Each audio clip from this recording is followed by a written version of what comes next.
Yep.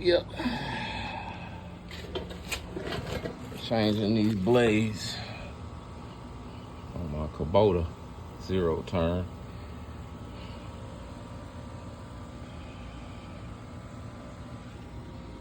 That's your best friend for this type of job, y'all.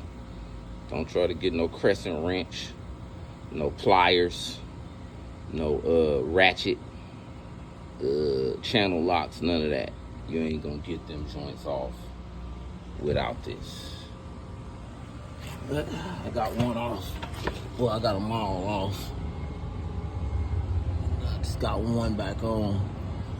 And then also, guys, make sure you look at your blades just in case you don't remember what side goes what. I can look at this blade and tell that this is the side that goes up against the chassis. That's the side that the bolt was on with the washer. Chassis, bolt with washer. Yep.